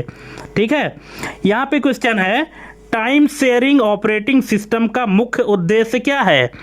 मेमोरी बचाना, सीपीयू यूटिलाइजेशन बढ़ाना, प्रोग्राम साइज कम करना, वायरस हटाना। तो इसका करेक्ट आंसर हो जाएगा option number B, CPU utilization बढ़ाना। नेक्स्ट है, डेडलॉक की स्थिति कब उत्पन्न होती है? जब सीपीयू आइडल हो, जब सभी प्रोसेस संसाधनों के लिए अनंत समय तक प्रतीक्षा करें, जब प्रोग्राम समाप्त हो जाए, जब मेमोरी खाली हो। तो इसका करेक्ट आंसर हो जाएगा ऑप्शन नंबर बी, जब सभी प्रोसेस संसाधनों के लिए अनंत समय तक प्रतीक्षा करते रहें, तब उस स्थिति को डेडलॉक कहा जाता है। नेक्स्ट है, सीपीयू शेड्यूलिंग का उद्देश्य क्या है? सीपीयू को बंद करना, प्रोसेस का निष्पादन क्रम तय करना, मेमोरी एलोकेट करना, फाइल बनाना। तो इसका करेक्ट आंसर हो जाएगा ऑप्शन नंबर बी, प्रोसेस का निष्पादन क्रम तय करना। नेक्स्ट है, निम्न में से कौन सा शेड्यूलिंग एल्गोरिथम प्रिमिटिव है? FCFS, SJF, round robin, priority. तो ये है, इसका करेक्ट आंसर हो जाएगा round robin, option number C. Next है, सेमाफोर का उपयोग किस लिए किया जाता है? Memory management, file management, process synchronization, device management. तो इसका करेक्ट आंसर हो जाएगा process synchronization, option number C. Next है, वर्चुअल मेमोरी का मुख्य लाभ क्या है? सीपीयू तेज करना, रैम की कमी को पूरा करना, प्रोग्राम साइज घटाना, पावर बचाना। तो इसका करेक्ट आंसर हो जाएगा ऑप्शन नंबर बी, रैम की कमी को पूरा करना। वर्चुअल मेमोरी का यही काम होता है। नेक्स्ट, पेजिंग क्या है? तो पेजिंग है दोस्तों ऑप्शन नंबर बी, मेमोरी को समान आकार के भागों में बांटना, option number B. Next, thrashing की स्थिति कब आती है? तो ये आती है जब पेज फॉल्ट बहुत अधिक हो, ऑप्शन नंबर बी इसका करेक्ट आंसर हो जाएगा। नेक्स्ट है, कैश मेमोरी किसके बीच होती है? सीपीयू और रैम, रैम और हार्ड डिस्क, सीपीयू और हार्ड डिस्क, रैम और रोम। तो ये है सीपीयू और रैम के बीच में, ऑप्शन नंबर ए इसका करेक्ट आंसर हो जाएगा। नेक्स्ट है, कंप्यूटर का मस्तिष्क किसे कहा जाता है? तो इसे कहते हैं सीपीयू को, option number C. Next, ALU का पूरा नाम क्या है? तो इसका पूरा नाम है option number B, arithmetic logic unit. Next, निम्न में से कौन सा इनपुट डिवाइस है? Monitor, printer, scanner, speaker. तो इसका करेक्ट आंसर हो जाएगा scanner, option number C. Next, ROM की विशेषता क्या है? तो इसकी विशेषता है कि ऑप्शन नंबर बी, स्थायी स्मृति यानी permanent storage, permanent memory. Next है, हार्ड डिस्क किस प्रकार की मेमोरी है? प्राइमरी है, कैश है, सेकेंडरी है, रजिस्टर है। तो ये है secondary, option number C. Next, booting का अर्थ क्या है? तो बूटिंग का अर्थ है ऑप्शन नंबर बी, कंप्यूटर चालू करने की प्रक्रिया। नेक्स्ट, बायोस का पूरा नाम क्या है? तो बायोस का पूरा नाम है basic input output system, option number ए इसका करेक्ट आंसर हो जाएगा। नेक्स्ट, जीयूआई का पूरा नाम क्या है? तो इसका पूरा नाम है option number B, graphical user interface. Next, OSI model में कुल कितनी लेयर्स होती हैं? 5, 6, 7, 8। तो ये होती हैं 7, ऑप्शन नंबर सी इसका करेक्ट आंसर हो जाएगा। नेक्स्ट है, OSI मॉडल की सबसे निचली लेयर कौन सी होती है? Data link, network, physical, transport. तो ये है option number C, physical layer. Next है TCP/IP मॉडल में कुल कितनी लेयर्स होती हैं? 3, 4, 5 या 7? तो इसका करेक्ट आंसर हो जाएगा 4। TCP/IP मॉडल में 4 लेयर होती हैं और OSI मॉडल में 7 लेयर होती हैं। नेक्स्ट, निम्न में से कौन सा डिवाइस केवल फिजिकल लेयर पर काम करता है? Switch, router, hub, bridge. तो इसका करेक्ट आंसर हो जाएगा hub, option number C. Next, switch किस लेयर पर कार्य करता है? Physical layer, data link layer, network layer, transport layer. तो ये करता है डेटा लिंक लेयर पर, ऑप्शन नंबर बी। नेक्स्ट है, राउटर का मुख्य कार्य क्या है? सिग्नल एम्पलीफाई करना, डेटा इनक्रिप्ट करना, नेटवर्क के बीच डेटा राउट करना या एरर डिटेक्ट करना। तो इसका करेक्ट आंसर हो जाएगा ऑप्शन नंबर सी, नेटवर्क के बीच डेटा राउट करना। नेक्स्ट है, आईपी एड्रेस का वर्जन IPv4 कितने बिट्स का होता है? तो ये होता है दोस्तों 32 bits, option number B. Next, निम्न में से कौन सा IPv6 एड्रेस का सही उदाहरण है? तो ये है ऑप्शन नंबर सी, FE801FF EF234567890A। ठीक है, क्योंकि जो IPv6 है इसमें कितने बिट होते हैं? 128 बिट होते हैं। ठीक है। नेक्स्ट है, DNS का मुख्य कार्य क्या है? तो इसका मुख्य कार्य है option number C, domain name को IP एड्रेस में बदलना। डोमेन नेम को IP एड्रेस में बदलने का कार्य किसका है? DNS का है, डोमेन नेम सिस्टम का। नेक्स्ट है, निम्न में से कौन सा प्रोटोकॉल कनेक्शन ओरिएंटेड है? UDP, IP, ICMP या TCP? तो ये है TCP, transmission control protocol, option number D. Next है, इनक्रिप्शन का मुख्य उद्देश्य क्या है? डेटा डिलीट करना, डेटा कंप्रेस करना, डेटा को सुरक्षित करना या डेटा कॉपी करना? तो इसका मुख्य उद्देश्य है डेटा को सुरक्षित बनाना, ऑप्शन नंबर सी। नेक्स्ट है, निम्न में से कौन सा सिमेट्रिक इनक्रिप्शन एल्गोरिथम है? RSA, AES, DSA, ECC? तो ये है दोस्तों option number B, AES, option number B, AES। Next है, निम्न में से कौन सा असिमेट्रिक इनक्रिप्शन एल्गोरिथम है? DES, AES, RSA या ब्लोफिश? तो इसका करेक्ट आंसर है option number C, RSA। Next है, डिजिटल सिग्नेचर का मुख्य उपयोग क्या है? इसका मुख्य उपयोग है ऑप्शन नंबर सी, सेंडर की ऑथेंटिसिटी सत्यापित करना, option number C. Next, hash function का प्रमुख गुण क्या है? रिवर्सिबल होता है, फिक्स्ड लेंथ आउटपुट देता है, की आवश्यकता होती है, दो तरफा इनक्रिप्शन करता है। तो इसका करेक्ट आंसर हो जाएगा option number B, fixed length output देता है। नेक्स्ट है, निम्न में से कौन सा साइबर अटैक सोशल इंजीनियरिंग पर आधारित है? DDoS, SQL injection, phishing, brute force? तो इसका करेक्ट आंसर हो जाएगा option number C, phishing, option number C इसका करेक्ट आंसर हो जाएगा। नेक्स्ट है, फायरवॉल किस प्रकार की सिक्योरिटी प्रदान करता है? Physical security, network security, database security या एप्लीकेशन सिक्योरिटी? तो ये देता है दोस्तों network security, option number B. Next, 2 factor authentication में सामान्यतः क्या शामिल होता है? User name plus user name, password plus OTP, OTP plus OTP, password plus password? तो इसमें शामिल होता है option number B, password plus OTP। Next है, मालवेयर का मुख्य उद्देश्य क्या होता है?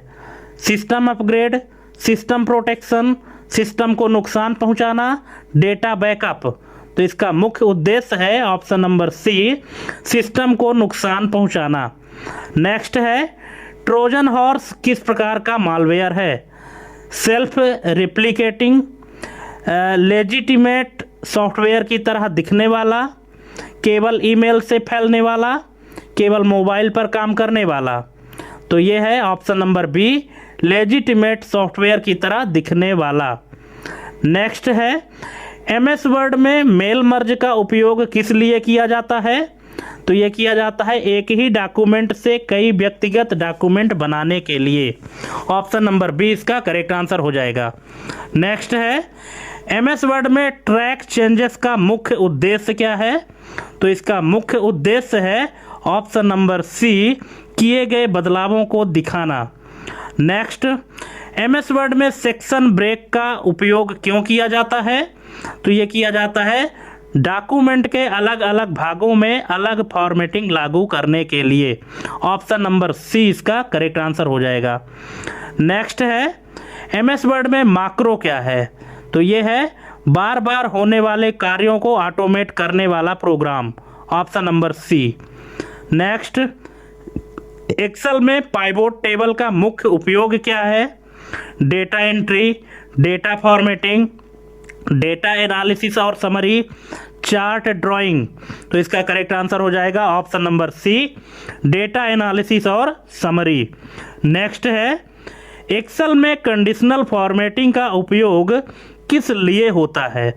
सेल लॉक करने के लिए, डेटा हाईलाइट करने के लिए, फार्मूला डिलीट करने के लिए, या चार्ट बनाने के लिए। तो इसका करेक्ट आंसर हो जाएगा option number B, data highlight करने के लिए। नेक्स्ट है, एक्सेल में माक्रो रिकॉर्ड करने के लिए किस भाषा का प्रयोग होता है? सी, जावा, पाइथन, वीबीए। तो ये होता है वीबीए यानी visual basic for application. Option number D. Next है, एक्सेल में control plus shift plus L का उपयोग किस लिए होता है? तो ये होता है फिल्टर ऑन ऑफ करने के लिए। Option number B. नेक्स्ट है, एमएस पावर पॉइंट में स्लाइड मास्टर का उपयोग किस लिए होता है? नई स्लाइड जोड़ने के लिए, स्लाइड शो चलाने के लिए, पूरी प्रेजेंटेशन की लेआउट और डिज़ाइन नियंत्रित करने के लिए, एनिमेशन जोड़ने के लिए। तो इसका करेक्ट आंसर हो जाएगा ऑप्शन नंबर सी, पूरी प्रेजेंटेशन की लेआउट और डिज़ाइन नियंत्रित करने के लिए। नेक्स्ट है, पावर पॉइंट में ट्रांजिशन का उपयोग किस लिए होता है? तो ये होता है दोस्तों ऑप्शन नंबर बी, स्लाइड बदलने का प्रभाव है। क्या? ट्रांजिशन। नेक्स्ट है, पावर पॉइंट में स्लाइड शो शुरू करने की शॉर्टकट की क्या है? तो ये है F5। Option number B. Next है, पावर पॉइंट में प्रेजेंटर व्यू का लाभ क्या है? स्लाइड एडिट करना, नोट्स और टाइम देखना, स्लाइड डिजाइन बदलना, या प्रिंट करना। तो इसका करेक्ट आंसर हो जाएगा ऑप्शन नंबर बी, नोट्स और टाइम देखना। नेक्स्ट है, एमएस वर्ड में control plus shift plus greater than का उपयोग किस लिए होता है? फॉन्ट साइज कम करने के लिए, फॉन्ट साइज बढ़ाने के लिए, बोल्ड करने के लिए, इटैलिक करने के लिए।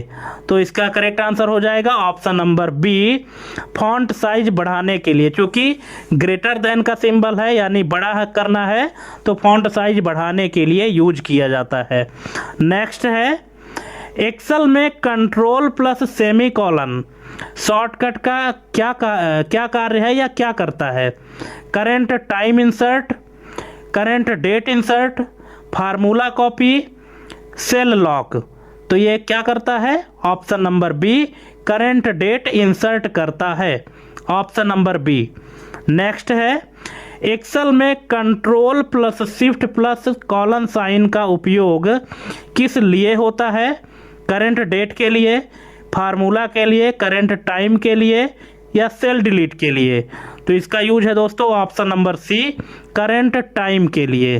ठीक है, सेमी कॉलन का उपयोग जो है तो करंट डेट के लिए होता है, और जो कॉलन साइन है तो करंट डेट के लिए होता है। ठीक है, नेक्स्ट एमएस वर्ड में कंट्रोल प्लस इंटर का उपयोग किस लिए होता है? Line break, page break, section break, column break. तो इसका करेक्ट आंसर है page break, option number B. Next, Excel में कंट्रोल प्लस स्पेस क्या सेलेक्ट करता है? पूरी रो, पूरी कॉलम, पूरी सीट, पूरी सेल, ऑप्शन नंबर डी। तो इसका करेक्ट आंसर क्या हो जाएगा? इसका ऑप्शन है ऑप्शन नंबर बी, पूरी कॉलम। जो कंट्रोल प्लस स्पेस बटन है तो इसको दबाने पर पूरी कॉलम सेलेक्ट हो जाती है। ठीक है, नेक्स्ट है एक्सेल में शिफ्ट प्लस स्पेस दबाने से क्या होता है? तो ये होता है दोस्तों ऑप्शन नंबर सी, पूरी रो सेलेक्ट करनी है। ठीक है, अगर शिफ्ट के साथ स्पेस दबाते हैं तो रो सेलेक्ट होगी, और कंट्रोल के साथ स्पेस दबाते हैं तो कॉलम सेलेक्ट होगी। आपको थोड़ा सा ट्रिकी ये भी याद रखना है कि सी से कंट्रोल और सी से कॉलम। तो अगर कंट्रोल के साथ स्पेस दबाएंगे तो सी फॉर कंट्रोल और सी फॉर कॉलम सेलेक्ट होगा, और अगर एक से कॉलम सेलेक्ट हो रहा है तो जाहिर सी बात है कि शिफ्ट प्लस स्पेस से रो सेलेक्ट होगा। ठीक है, इस तरह से भी आप याद रख सकते हैं। नेक्स्ट है एमएस वर्ड में कंट्रोल प्लस एफ का उपयोग किस लिए होता है? Replace, find, format, font. तो ये होता है फाइंड के लिए, ऑप्शन नंबर बी। नेक्स्ट है एमएस वर्ड में कंट्रोल प्लस एस का सामान्य कार्य क्या है? बहुत इजी है, सेव करने के लिए, option number B. Next, stack किस सिद्धांत पर कार्य करता है? अब यहाँ पे थोड़ा सा डिजिटल इलेक्ट्रॉनिक से रिलेटेड क्वेश्चन है कि स्टैक किस सिद्धांत पर कार्य करता है। स्टैक चूंकि यहाँ पे एक स्टोरेज यूनिट है, स्टोरेज डिवाइस है, तो किस सिद्धांत पर ये काम करेगा? फीफो, लिफो, लिलो या फिलो। तो इसका करेक्ट आंसर हो जाएगा LIFO, option number B. LIFO का मतलब होता है लास्ट इन फर्स्ट आउट, यानी जिस ऑब्जेक्ट की एंट्री सबसे लास्ट में हुई है तो वो उसको अगर निकालना होगा तो वो सबसे पहले उसको हम निकाल पाएंगे, और जिसकी एंट्री सबसे शुरू में हुई है वो सबसे लास्ट में उसको हम निकाल पाएंगे। स्टैक चूंकि एक ड्रम की तरह होता है, अगर आप ड्रम में कोई चीज़ रखते जाते हैं तो रखने का एक ही स्थान है और निकालने का एक ही है। ठीक है, तो जो ऑब्जेक्ट आप सबसे ऊपर रखे हैं वो सबसे लास्ट में रखे हैं आप, तो इसीलिए जब आप निकालेंगे तो ऊपर से ही निकालेंगे, इसीलिए इसको लिफो कहा गया है, यानी last in first out. Next है क्यू किस सिद्धांत पर आधारित है? लिफो, फिलो, फीफो या लिलो। तो ये है दोस्तों फीफो, यानी first in first out. Q क्या है कि एक पाइप की तरह होती है जो दोनों तरह से खुली होती है। ठीक है, कि आप जो ऑब्जेक्ट सबसे पहले इंसर्ट करेंगे वही ऑब्जेक्ट सबसे पहले निकलेगा, यानी first in first out, option number C इसका करेक्ट आंसर हो जाएगा। नेक्स्ट है सर्कुलर क्यू का मुख्य लाभ क्या है? मेमोरी ओवरफ्लो, मेमोरी का बेहतर उपयोग, सर्चिंग तेज करना, सॉर्टिंग करना आसान। तो इसका करेक्ट आंसर हो जाएगा ऑप्शन नंबर बी, मेमोरी का बेहतर उपयोग। नेक्स्ट है लिंक्ड लिस्ट में रैंडम एक्सेस क्यों संभव नहीं है? तो इसका करेक्ट आंसर हो जाएगा option number C, sequential access नहीं होता है, इसलिए लिंक लिस्ट में रैंडम एक्सेस संभव नहीं है। नेक्स्ट है डबली लिंक्ड लिस्ट में प्रत्येक नोड में क्या होता है? केवल डेटा और एक पॉइंटर, डेटा और दो पॉइंटर, केवल पॉइंटर।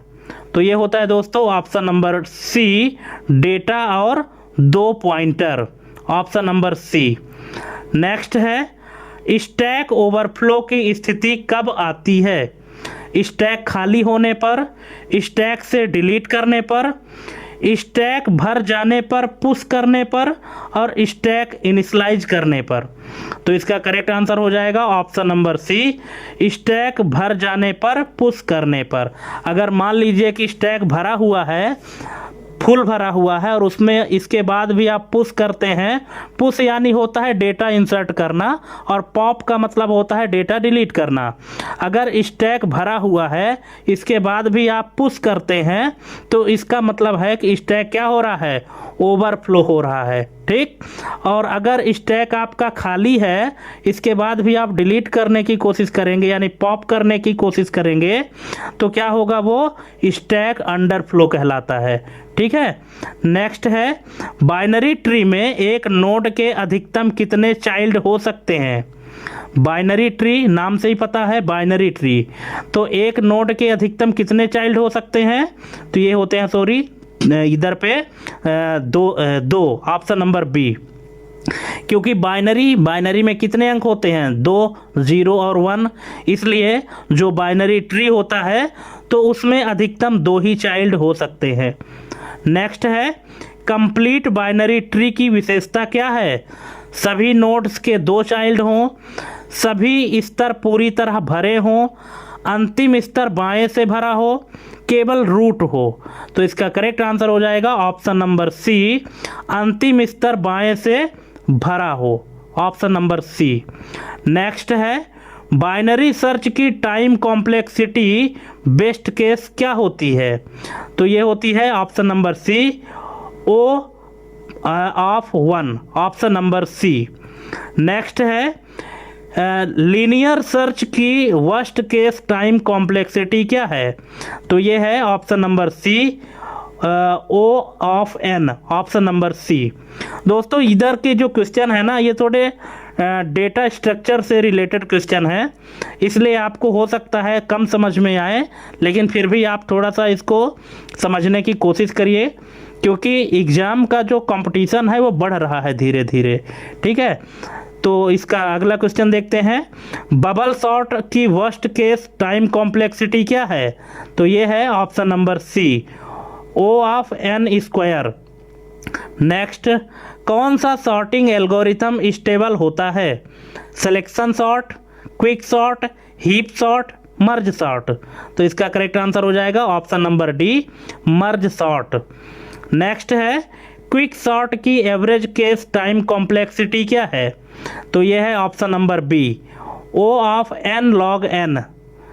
नेक्स्ट रिकर्सन में बेस केस का महत्व क्या है, फंक्शन तेज करना, मेमोरी बचाना, इनफाइनाइट लूप रोकना, आउटपुट बदलना, तो इसका करेक्ट आंसर हो जाएगा इनफाइनाइट लूप को रोकना, ऑप्शन नंबर सी। नेक्स्ट है हैशिंग का मुख्य उद्देश्य क्या है, सॉर्टिंग, सर्चिंग तेज करना, मेमोरी बढ़ाना, डेटा कंप्रेस करना, तो इसका करेक्ट आंसर हो जाएगा सर्चिंग तेज करना, ऑप्शन नंबर बी। नेक्स्ट है कॉलिजन की समस्या किस डेटा स्ट्रक्चर में आती है, stack, Q, tree, hash table, तो ये आती है दोस्तों option number D, hash table में। हैश टेबल में कॉलिजन यानी टकराव की समस्या उत्पन्न होती है। नेक्स्ट है breath first search, BFS, breath first search किस डेटा स्ट्रक्चर का उपयोग करता है, स्टैक, क्यू, अरे, ट्री, तो ये करता है क्यू का, ऑप्शन नंबर बी। नेक्स्ट है डेप्थ फर्स्ट सर्च सामान्यतः किसका उपयोग करता है, तो ये करता है स्टैक का, option number B. Next heap data structure का मुख्य उपयोग क्या है, तो ये है प्रायोरिटी क्यू इम्प्लीमेंट करने में, option number B. Next Dijkstra algorithm का उपयोग किस लिए होता है, तो ये होता है शॉर्टेस्ट पाथ निकालने के लिए, ऑप्शन नंबर सी। नेक्स्ट किसी एल्गोरिथम की स्पेस कॉम्प्लेक्सिटी क्या दर्शाती है, execution time, input size, memory की आवश्यकता, CPU स्पीड, तो ये दिखाती है ऑप्शन नंबर सी, मेमोरी की आवश्यकता। नेक्स्ट है नीचे दिए गए में से कौन सा नॉन लीनियर डेटा स्ट्रक्चर है, अरे, स्टैक, क्यू, ट्री, तो ये है tree, option number D. Next है कौन सा सॉर्टिंग एल्गोरिथम इन प्लेस नहीं होता? Bubble sort, selection sort, merge sort, insertion sort. तो ये है दोस्तों merge sort, option number C. Next, किसी ग्राफ में साइकिल डिटेक्शन के लिए सबसे उपयुक्त एल्गोरिथम कौन सा है? BFS, DFS, Dijkstra, Prim. तो ये है DFS, option number B. Next है, स्टैक का उपयोग किस एक्सप्रेशन इवैल्यूएशन में किया जाता है? प्रीफिक्स, इनफिक्स, पोस्टफिक्स या सभी में? तो ये किया जाता है सभी में, option number D. Next, worst case time complexity हमेशा किस पर निर्भर करती है? बेस्ट इनपुट, रैंडम इनपुट, सबसे खराब स्थिति, एवरेज इनपुट। तो ये निर्भर करती है, ऑप्शन नंबर सी, सबसे खराब स्थिति, वर्स्ट केस, नाम से ही पता है। नेक्स्ट है, एवीएल ट्री किस प्रकार का ट्री है? तो ये है balanced binary search tree, option number B. Next, कौन सा डेटा स्ट्रक्चर अंडू ऑपरेशन में उपयोगी है? Queue, linked list, stack, tree. तो ये है stack, option number C. Next, किसी एल्गोरिथम की एफिशिएंसी मापने के लिए किसका प्रयोग किया जाता है? Pseudo code, flow chart, asymptotic notation, compiler. तो ये किया जाता है असिम्प्टोटिक नोटेशन का, option number C. Next, big O notation क्या दर्शाता है? Best case, worst case upper bound, average case, exact time. तो ये दर्शाता है worst case upper bound, option number B. Next, hash function का मुख्य गुण क्या होना चाहिए? Slow execution, uniform distribution, high collision, large output. तो इसका करेक्ट आंसर हो जाएगा uniform distribution, option number B. Next, कौन सा एल्गोरिथम ग्रेडी टेक्निक पर आधारित है? Merge sort, Dijkstra algorithm, binary search, DFS. तो इसका करेक्ट आंसर हो जाएगा Dijkstra algorithm, option number B. Next, किसी बाइनरी सर्च ट्री का इन ऑर्डर ट्रेवर्सल क्या देता है? Random order, reverse order, sorted order, लेबल ऑर्डर। तो ये देता है sorted order, option number C. Next, deadlock की स्थिति के लिए आवश्यक शर्त कौन सी नहीं है? Mutual execution, hold and wait, preemption, circular wait. तो इसका करेक्ट आंसर हो जाएगा option number C, preemption, option number C. Next है, कौन सा शेड्यूलिंग एल्गोरिथम स्टारवेशन की समस्या पैदा करता है? तो ये है ऑप्शन नंबर सी, प्रायोरिटी शेड्यूलिंग। नेक्स्ट है, कौन सा graph traversal label bye label चलता है? डीएफएस, बीएफएस, क्रूस्कल या बेल-मैनफोर्ड। तो इसका करेक्ट आंसर हो जाएगा option number B, BFS. Next है, हीप सॉर्ट किस डेटा स्ट्रक्चर पर आधारित है? Stack, queue, heap, tree. तो ये है heap, option number C. Next है, किसी एल्गोरिथम की time complexity O of n log n किस प्रकार की मानी जाती है? Poor, excellent, efficient, inefficient. तो इसका करेक्ट आंसर हो जाएगा efficient, option number C. Next है, कौन सा algorithm divide and conquer technique का उपयोग करता है? Linear search, bubble sort, merge sort, BFS. तो ये करता है merge sort, option number C. Next और लास्ट क्वेश्चन है कि कॉम्पिटिटिव एग्जाम्स में सबसे अधिक पूछे जाने वाली कॉम्प्लेक्सिटी कौन सी है? O of 1, O of n, O of n square, O of n log n। तो ये है option number D, O of n log n। ठीक है, तो दोस्तों इस तरह से हमने आपको टोटल यहाँ पर 200 MCQ कंप्लीट करवा दिए हैं। अब इनमें से अगर आपको कहीं भी कोई डाउट है, कोई भी दिक्कत है, तो आप हमको कमेंट करके पूछ सकते हैं। हम आपकी भरपूर मदद करने के लिए तैयार हैं, ठीक है। और आप हमको लास्ट में कमेंट करके ये ज़रूर बताइएगा कि आपके टोटल कितने क्वेश्चन सही हुए, कितने गलत हुए, ठीक है। और एग्ज़ाम में जाने से पहले, खासकर जिनका एग्ज़ाम 16 तारीख को है, वो लोग तो ज़रूर से ज़रूर ही इस वीडियो को देखें, ठीक है।